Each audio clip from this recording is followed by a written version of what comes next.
Yo, what's up? This is TJ MIZELL, son of Jam Master Jay, and you're watching Montreality.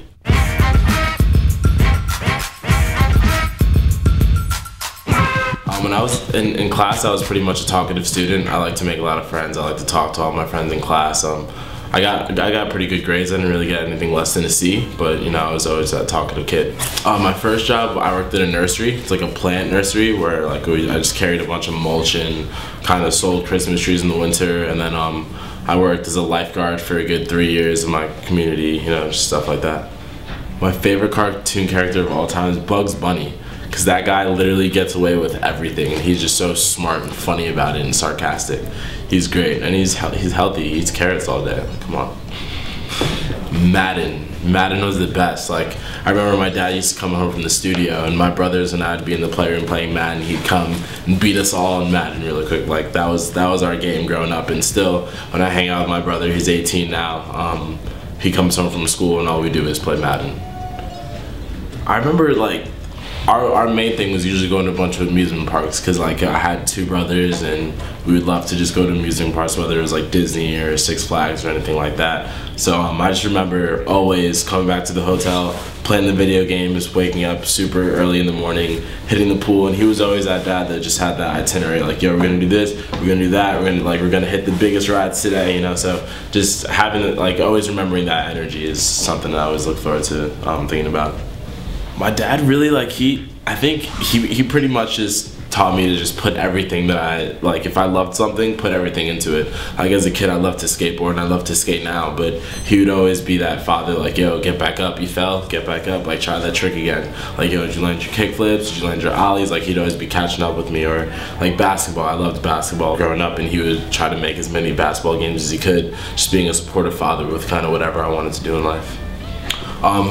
First introduced to music, I was probably in kindergarten, I believe, or pre-K, which is like 5 years old, and my mom and dad had put me in violin classes in school. So then I was playing violin for a while. I started picking up drums. They put me in a private drum class. I started playing drums for school, and then I was doing that all the way throughout high school, and then I started playing football, so I couldn't be in the band and also play sports as well. So then I got into a band, like an actual rock and roll band with my friends. Got to college, started DJing with my roommate, and then I've been a DJ since then. So yeah, we're actually here. We're in the Scratch DJ Academy in New York City.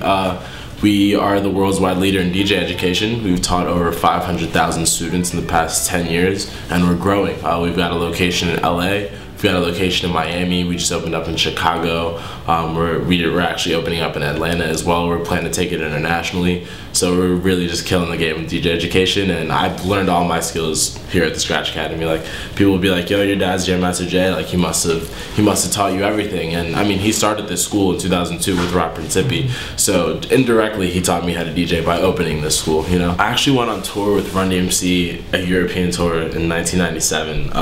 Run-D.M.C took all their family out there, and we did like London, Scotland, a couple different places. And just being able to see, like, we were across the country. Of course, I was young at this time. I'm 22 now. That was in 97.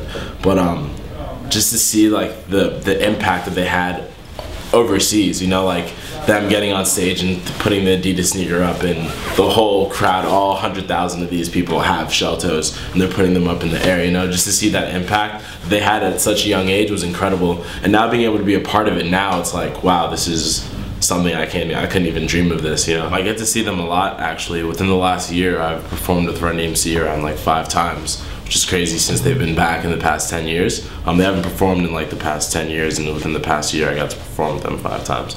In Switzerland, opening up Made in America, which was crazy, and you know, it's a good time hanging out with those guys. Just like watching their kind of chemistry on stage, and just to see that they still got it after all these years is wild, you know. Like, they rock a party, rock a crowd better than anybody else I've seen on any of their shows, and they've performed with the top artists right now, and they kill it better than anybody else. My favorite Run-D.M.C songs: Peter Piper, definitely. Jam Master Jay, just because this guy has a special place for me. That song, that's a great song. Suck at MCs is dope. Rockbox is dope. Like, Walk This Way, of course, that song is a breakthrough song just for music in general. Like, breaking that gap between rock and roll and hip hop and kind of fusing that together, which is wild because we sit in the studio all day and we kind of make music that kind of brings house music and hip hop together, and it's like, wow, like Run-D.M.C, they were doing that back in the day, you know, so it's cool.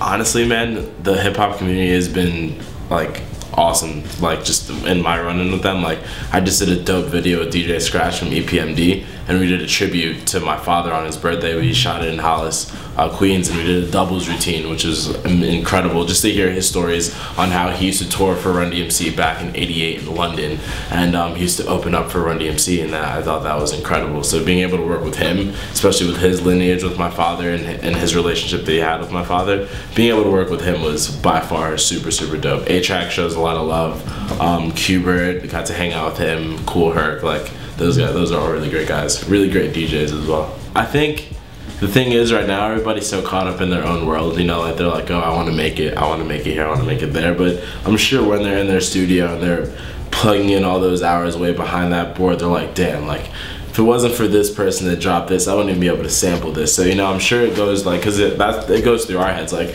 my Christian, his name is Riot, his DJ name is Riot. Like we're in the studio, and right now we're sampling a bunch of stuff, like, and we're thinking about these artists that were so ahead of their time.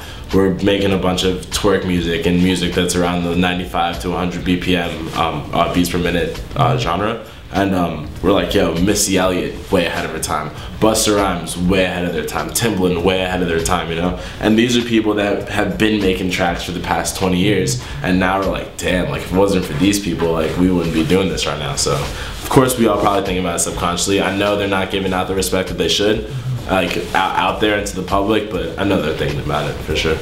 The biggest lie in the world would probably be that we don't know that there's aliens up there. You can't tell me that, bruh. You can't tell me that. I'm not even gonna get into it. Yeah, there's aliens, a bunch of them, and I can't wait to meet them. Stay hungry. My message to the youth is to stay hungry, because that next kid is just as hungry as you are, and if you're not gonna fight for it, he's gonna take it. So make sure you guys stay hungry. Make sure you practice whatever it is that you're doing, whether it's designing, whether it's music, whether it's studying for your medical exam. Like just practice, practice, practice, put in those 10,000 hours, and you'll succeed. You'll succeed.